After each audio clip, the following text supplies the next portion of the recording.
Bonjour à tous, j'espère que vous allez bien. Bienvenue pour cette nouvelle rubrique Un jour, une question. Je suis très enthousiaste de commencer cette nouvelle rubrique avec vous. Tout le mois de juillet et le mois d'août, nous allons être ensemble, tous les jours, une vidéo pour répondre à vos questions.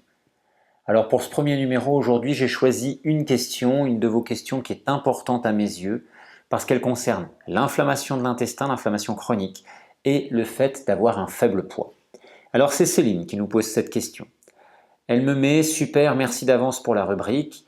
Donc merci à toi Céline pour ta question et pour ton commentaire. Donc la question c'est peut-on jeûner et adopter un régime alimentaire frugal pour guérir d'un état inflammatoire chronique des intestins quand on est maigre, avec un IMC de l'ordre de 16-17. Alors oui, c'est possible. On peut tout à fait adopter un mode alimentaire frugal et le jeûne. Cependant, on ne va pas le faire n'importe comment. On ne va pas se jeter à corps perdu dans un jeûne. Il faut savoir que très souvent, les personnes qui ont un faible poids et en même temps une inflammation de l'intestin ont souvent un organisme encrassé. Quand on réduit trop l'alimentation, qu'on va vers le jeûne, on va avoir une perte de poids souvent rapide. C'est-à-dire que si on se met en jeûne, en 24 ou 48 heures, vous serez au plancher, vous ne pourrez plus aller plus bas en termes de perte de poids. Donc vous serez très limité. Et il est possible aussi que vous vous sentiez extrêmement faible. Ça dépend des personnes. Alors on va trouver un intermédiaire.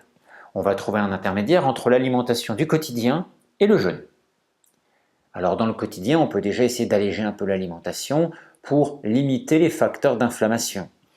Mieux digérer, éviter les boissons gazeuses, le sucre, le sel, faire attention aux céréales, aux produits laitiers. Il y a un certain nombre de choses que l'on peut faire. Favoriser une bonne digestion, éviter les aliments que vous tolérez mal, que vous ne tolérez plus correctement. Et ensuite, quand on va être sur la cure, ça ne va pas être un jeûne tout de suite, ou ça ne va pas être une cure juste avec des jus. Ça risque d'être trop rapide, trop fort, trop intense.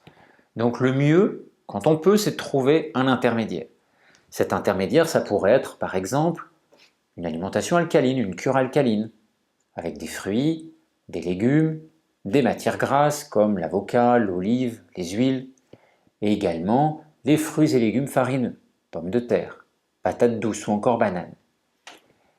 Si vous ne supportez pas les aliments farineux par exemple, rien ne vous empêche de les enlever et de les remplacer par des aliments protéinés, éventuellement de l'œuf, de la viande ou du poisson, ça peut fonctionner aussi.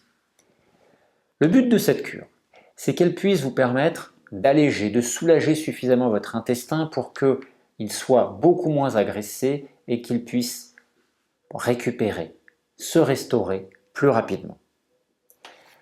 Ce que l'on va observer pendant la cure, c'est comment votre corps va réagir, en termes de symptômes, mais surtout au niveau du poids. Est-ce que vous perdez du poids rapidement, modérément? Pas du tout. Certaines personnes ne perdent pas. C'est bien, on peut faire durer la cure plus longtemps ou on peut la rendre plus restrictive. D'autres personnes vont perdre modérément du poids, ce qui permet de faire une cure qui va se prolonger sur 5, 7 jours, 10 jours.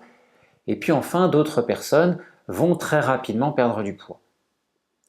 Alors le but, c'est que avant la cure, vous allez vous fixer une limite. Par exemple, moins 1 kg, moins 1,5 kg ou encore moins 2 kg de perte. Et quand vous aurez atteint votre limite, vous allez reprendre l'alimentation du quotidien. Et le but, c'est que cette alimentation du quotidien vous permette de reprendre du poids d'une part, et d'autre part, que cette alimentation du quotidien puisse vous aider à maintenir un état de stabilité au niveau de l'intestin. L'objectif, c'est que vous ne repartiez pas en inflammation tout de suite, que vous ne repartiez pas avec des mauvaises digestions ou des aliments qui agressent excessivement votre intestin. Et ensuite, au bout d'une semaine, 2 semaines ou 3 semaines par exemple, vous aurez repris le poids perdu ou une bonne partie.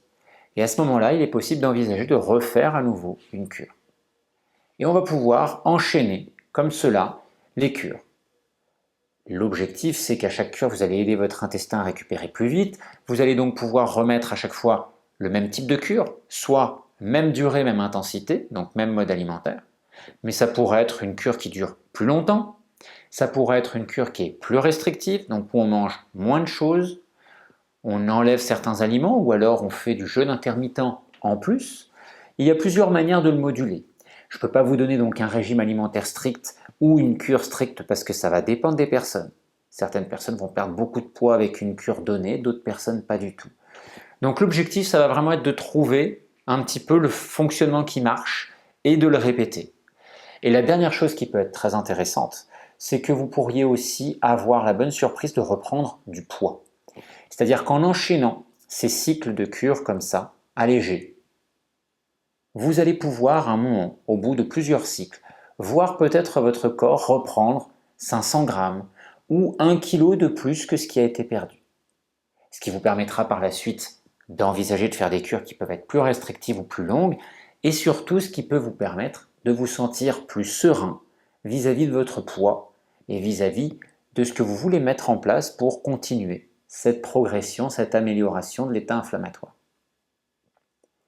Voilà, cette première vidéo, ce premier numéro est terminé. J'espère qu'il vous aidera à avoir des conseils pertinents pour mettre en place des choses efficaces pour vous. Et puis je vous retrouve demain pour un nouveau numéro de Un jour une question.